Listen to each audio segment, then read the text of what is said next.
사람들은 누구나 일상을 탈출하고 싶어하고 현재 생활에서 도피하고 싶은 것이 인지상정일 것입니다. 하지만 부와 영화를 다 누렸다고 하는 솔로몬마저도 이렇게 이야기합니다. 이미 있던 것이 후에 다시 있겠고 이미 한 일을 후에 다시 할지라. 해 아래에는 새 것이 없나니 무엇을 가리켜 이루기를 보라 이것이 새 것이라 할 것이 있으랴. 우리가 있기 오래전 세대들에게도 이미 있었느니라. 틀림없이 우리가 지금 살아가고 있는 모습을 보면 이전에 많은 사람들이 행했던 것들을 반복적으로 행하는 모습들이 우리 안에 있습니다. 새로운 것이 나타났다고 쉴 새 없이 떠들어대지만 또한 예전 것들이 드러나는 것들을 보면 세상에 그때 어떻게 저런 일들이 있었을까 하는 것들이 여전히 우리 앞에 있습니다. 그래서 동서고금을 막론하고 사람들이 살아가는 모습은 아주 다양해 보이지만 사실 한꺼풀만 벗겨내면 그렇고 그럴 수밖에 없습니다. 시대가 바뀌었는데도 전혀 달라 보이지를 않습니다. 그래서 포기하려고 하는 그러한 세대를 향해 사도 바울이 이렇게 외칩니다. 옛사람을 벗어버리고 새사람을 입으라. 아니 지혜의 왕이라고 하는 솔로몬마저도 세상에서는 안 된다는데 어떻게 하겠다는 걸까요? 우리가 잘 아는 말씀이 있습니다. 누구든지 그리스도 안에 있으면 새로운 피조물이라. 이전 것은 지나갔으니 보라 새 것이 되었도다. 무슨 말씀인가 하면 예수 안에서는 가능하다 그런 말씀입니다. 코람데오라고 하는 말을 젊은이들이 종종 사용합니다. 이 단어는 라틴어로 하나님 앞에 서다, 하나님 앞에 산다 그런 의미를 가지고 있는 말씀입니다. 하나님 앞은 영원한 안식과 평강과 그리고 생명이 있는 곳입니다. 그것은 하나님께서 사랑과 생명의 원천이 되시기 때문에 그러합니다. 바로 그곳으로 영원한 생명과 그리고 안식을 주시기 위해 하나님께서 우리를 부르신다고 하는 것입니다. 그래서 그 자리만이 우리에게 공허한 마음을 채워줄 수 있는 자리로 또한 우리에게 영원한 생명을 허락하는 자리가 될 것입니다. 그래서 누구나 다 하나님 앞에 서고 싶어 합니다. 모세도 하나님을 뵙고 싶어 했습니다. 그런데 문제가 생겼습니다. 모세가 원하건대 주의 영광을 내게 보이소서 그렇게 하나님 앞에 기도하는데 하나님께서 이렇게 응답을 하십니다. 네가 내 얼굴을 보지 못하리니 나를 보고 살 자가 없음이니라. 하나님을 보고는 살 자가 없다는 겁니다. 왜냐하면 우리 인생들은 모두가 다 죄인이기에 하나님을 대할 수가 없습니다. 하나님 앞에 서면 다 죽을 수밖에 없습니다.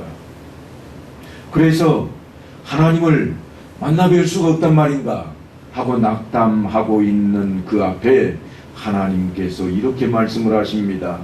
내 영광이 지나갈 때에 내가 너를 반석 틈에 두고 내가 지나도록 내 손으로 너를 덮었다가 손을 거두리니 네가 내 등을 볼 것이요 얼굴은 보지 못하리라.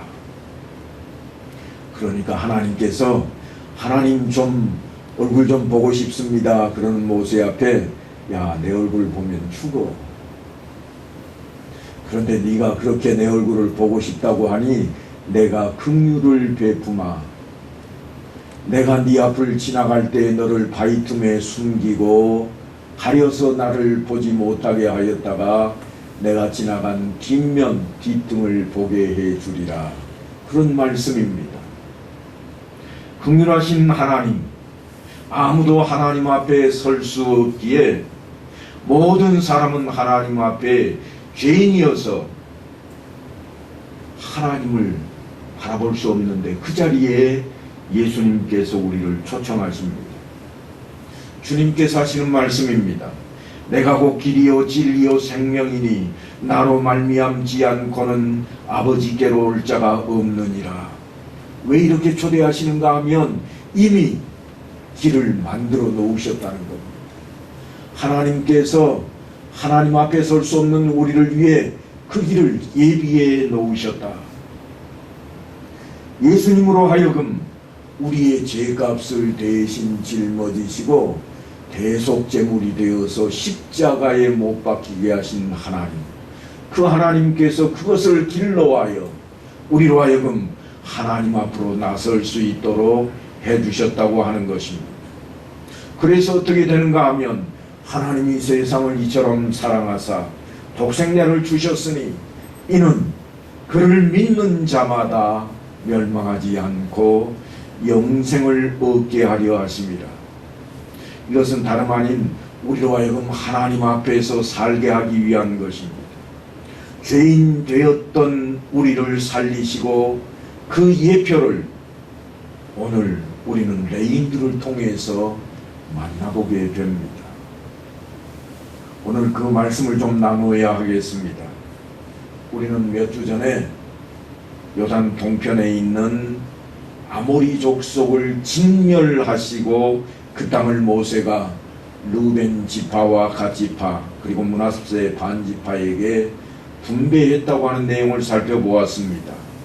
그런데 오늘 본문에 보니까 그때의 모세가 요단 이쪽 해돋는 쪽에서 세 성읍을 구별하였으니 이렇게 시작됩니다.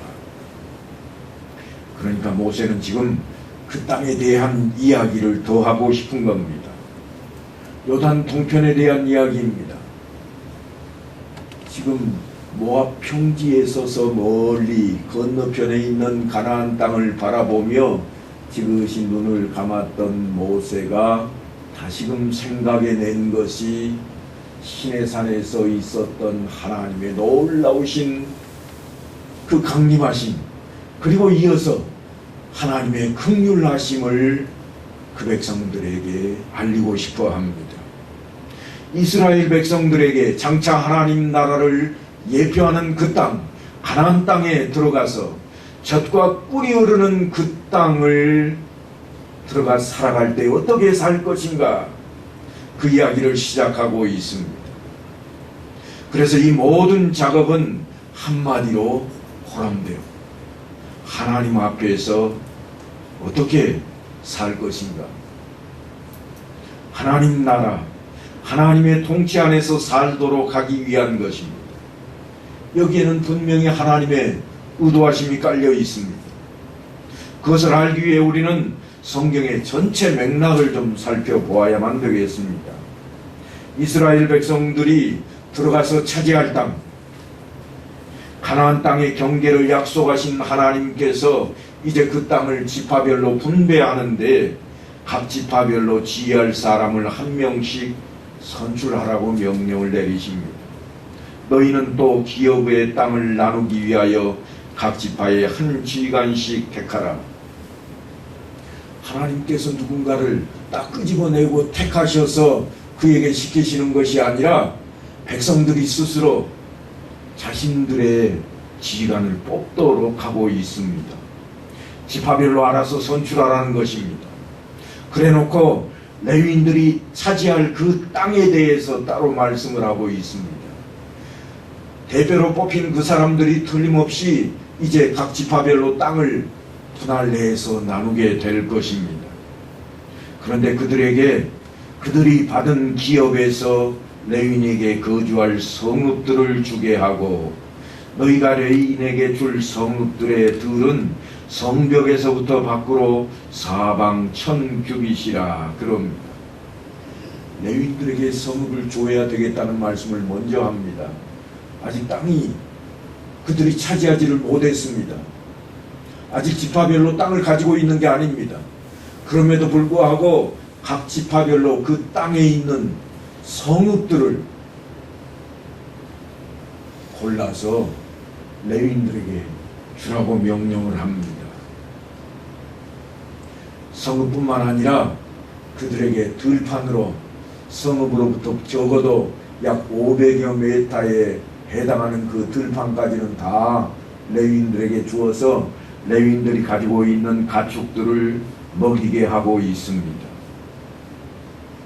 그리고 레위인들에게 총 48개의 성읍을 주게 하는데 그 가운데 6성읍은 도피성으로 쓰게 하겠다고 말씀을 하십니다. 너희가 레위인에게 줄 성읍은 살인자들이 피하게 할 도피성으로 6성읍이요 그 외에 42성읍이라. 그런데 그렇게 많은 성읍을 누가 어떻게 줄 것인가? 그것은 아주 공평한 말씀으로 우리에게 전해집니다. 많이 받은 자에게서는 많이 떼어서 주고 적게 받은 자에게서는 적게 떼어줄 것이라. 각기 받은 기업을 따라서 그 성읍들을 레위인에게 줄지니라. 하나님께서는 각 지파별로 지관을 한 명씩 뽑게 하셨고 그들을 통해서 가나안 땅을 경계로 지역별로 나누어서 각 지파별로 할당을 하게 했습니다. 무슨 말씀인가 하면 지역별로 각 지파가 살 땅이 다르다는 겁니다. 마치 우리가 성시별로 한 마을을 이루고 사는 것처럼 시족을 이루게 만들어 놓고 있습니다. 그런데 그 시족 가운데에 성읍에 누가 살게 하고 있는가 하면 레위인들이 들어가 살게 해놓았습니다. 각 지파들은 모두가 다 모여서 그렇게 살게 하고 있는데 왜 레위 지파는 뿔뿔이 흩어져서 각 지파마다 성읍들에 들어가 살게 했을까요? 한 나라가 세워지면 가장 중요한 것이 뭔가 하면 누가 다스리게 될까? 왕이 누굴까 하는 것입니다. 그런데 가나안 땅, 이스라엘 백성들이 들어가야 할 젖과 꿀이 흐르는 땅은 하나님께서 통치하시는 땅이 될 것이라. 하나님 나라, 그 나라를 예표하고 있습니다. 그래서 다른 나라와는 달리 왕이 없습니다. 우리는 그런 나라를 제사장 나라라 한다고 지난 시간에 배웠습니다. 그래서 제사장 나라가 될 터인데 이 제사장 나라에 누가 그러면 하나님을 대신해서 그들을 가르치고 이끌고 나갈 것인가 하는 것이 다름 아닌 레위인들의 몫이 되었습니다. 다른 나라들과는 차원이 다릅니다. 왕이 없으므로 하나님께서 친히 왕이 되심으로 하나님께서는 각 지방의 관리를 파견하시듯이 레위인들을 그곳에 심어두시고 그들을 통해서 하나님의 말씀을 가르치게 했습니다. 각 지파마다 어떻게 살아갈 것인가 거기에 기준선을 레위인들이 삼게 했다고 하는 것입니다. 왜 레위인들이 그 일을 하게 되는가? 하나님께서는 모세를 통해서 이스라엘의 모든 장자를 대신할 자로 레위인들을 취할 것을 일찌감치 명령하셨던 적이 있습니다. 이스라엘 자손 중 모든 처음 태어난 자 대신에 레위인을 취하고 또 그들의 가축 대신에 레위인의 가축을 취하라. 레위인은 내 것이라 나는 여호와이니라. 일찌감치 출애굽에서 그들이 한 민족을 이룰 때에 나라가 세워지거든 그곳에서 어떻게 살아갈 것인가? 아니 애굽 땅에서 건져낼 때부터 그들을 대신해서 장자를 다 죽이는 그 흑암의 땅에서 레위인들을 장자를 대신하게 하시고 그들을 하나님의 것으로 삼으셨던 그 하나님이십니다. 보라 내가 이스라엘 자손 중에서 레위인을 택하여 이스라엘 자손 중에 태를 열어 태어난 모든 자를 대신하게 하였은즉 레위인은 내 것이라. 처음 태어난 자는 다 내 것이면 내가 애굽 땅에서 그 처음 태어난 자를 다 죽이던 날에 이스라엘의 처음 태어난 자는 사람이나 짐승을 다 거룩하게 구별하였음이니 그들은 내 것이 될 것임이니라. 죽을 자를 살려놓았다는 겁니다. 그러니까 제사장들과 레위인들은 모두 세상에 속해 있지 않고 여호와 하나님께 속한 자들입니다. 다른 지파들에게는 땅을 분배하지만 그곳에서 농사를 지으며 가축을 돌보며 생계를 이어가게 하지만 레위인들에게는 땅을 분배하지 않고 땅을 분배받은 그들에게서 자신들이 먹을 것을 취하고 살아갈 것을 취하게 만들어 놓으셨습니다. 그리고 그들에게는 다른 삶의 방식을 요구하십니다. 그들에게 따로 주어진 사명이 있습니다. 그들에게 주어진 사명은 다른 것이 아니라 하나님의 것이므로 하나님처럼 생각하고 하나님처럼 행동하라고 하는 것입니다. 그래서 하나님 뜻대로 살아야 합니다. 내가 거룩하니 너희도 거룩하라. 그 말씀은 그냥 나온 것이 아닙니다. 하나님께서 그들을 거룩히 만드셨고 죽음의 그 순간에도 살게 하셨던 하나님이셨습니다. 그래서 그들은 각 지파에 흩어져서 하나님의 말씀을 가르치고 또한 그들로 하여금 하나님의 말씀대로 살아가도록 교육할 책임을 지게 되었습니다. 한마디로 레위인들은 하나님의 대리자 직분을 받게 된 것입니다. 그런데 이스라엘 백성들이 하나님께서 경계를 정해주신 그 가나안 땅에 들어갔다고 해서 모든 문제가 다 해결되는가? 그렇진 않습니다. 사실은 지금부터가 시작입니다. 집 없이 떠돌아다니던 사람이 집 한 채를 마련했다고 금방 행복해지는 건 아닙니다. 그 집에 살게 되는 사람이 바뀌지 않으면 그 삶은 여전히 행복할 수가 없습니다. 집을 한 채 사서 이제 내 집이다 대문에 자신의 이름표를 붙였다고 해서 다 끝난 게 결코 아닙니다. 여전히 옛날 하던 대로 거지의 모습으로 동냥을 하러 돌아다닌다면 그 집은 동냥치의 집이 될 것입니다.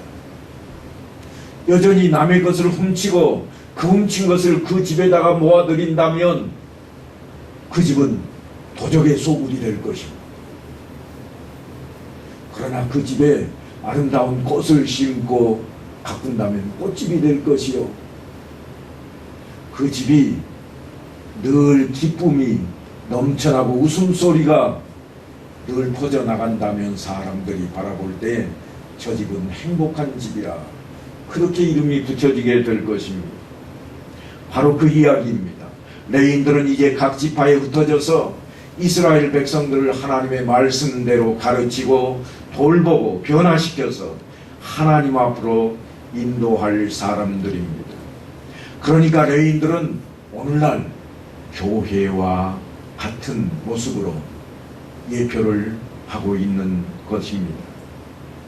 예수님께서는 교회된 우리를 향해서 이렇게 명령하셨습니다. 너희는 세상의 빛이라.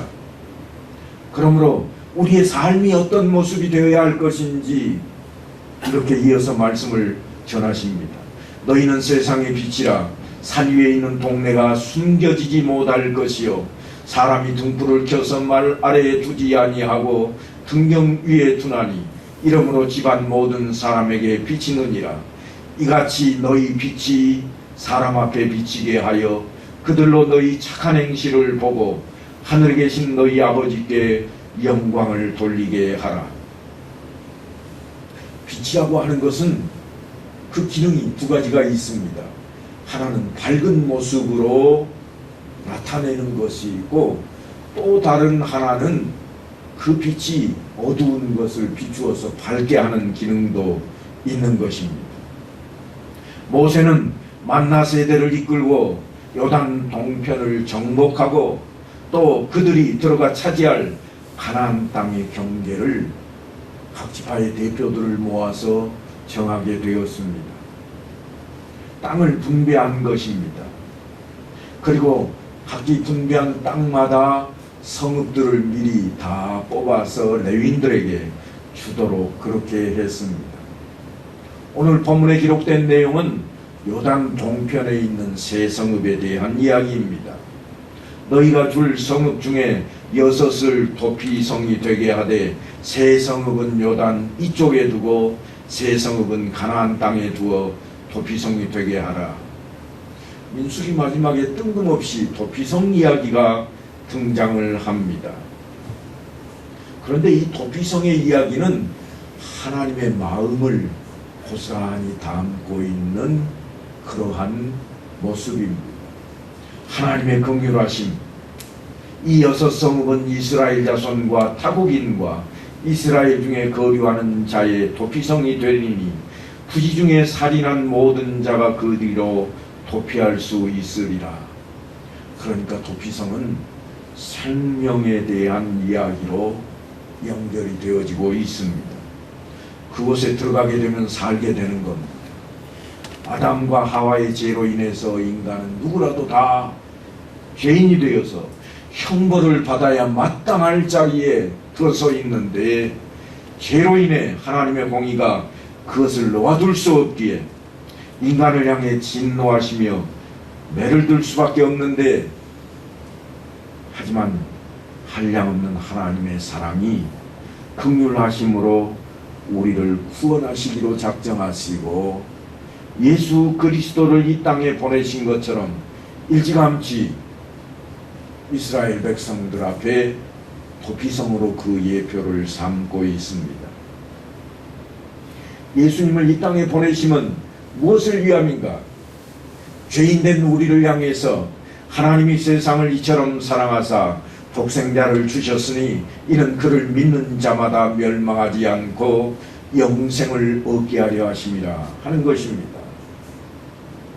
죄 때문에 죽어야 할 우리인데 그 죄값을 대신 짊어지신 예수 그리스도의 십자가로 말미암아서 우리가 그 십자가 안에 들어서기만 하면, 그 예수를 믿기만 하면 우리를 마치 도피성 안에 들어선 죄인처럼 그 죄를 용서받게 하시겠다고 하는 것입니다.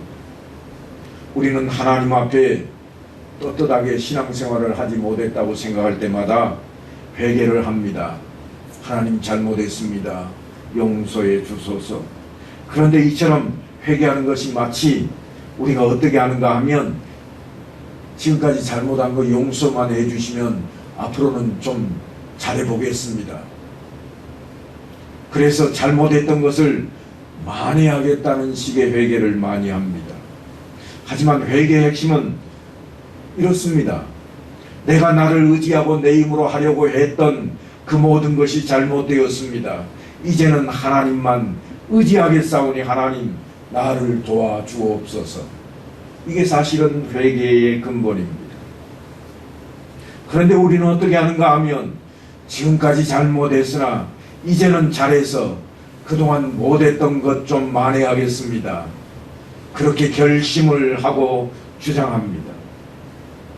겸손해 보이지만 사실 그렇지 못하다는 것입니다. 성경은 그 부분을 대단히 많은 부분에서 강조하고 있습니다.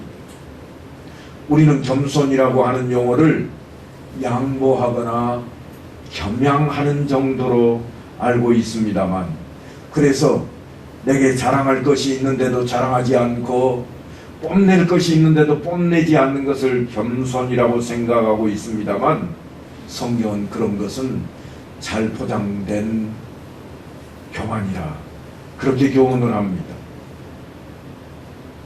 성경은 우리에게 매사에 나를 의지하고 나로부터 출발할 것이 있다고 자신을 갖는 것을 교만이라고 교훈합니다. 그래서 나로부터 할 것이 아무것도 없다고 하는 것을 고백할 때에 전적으로 주님을 붙잡는 것을 겸손이라고 그렇게 설명하고 있습니다.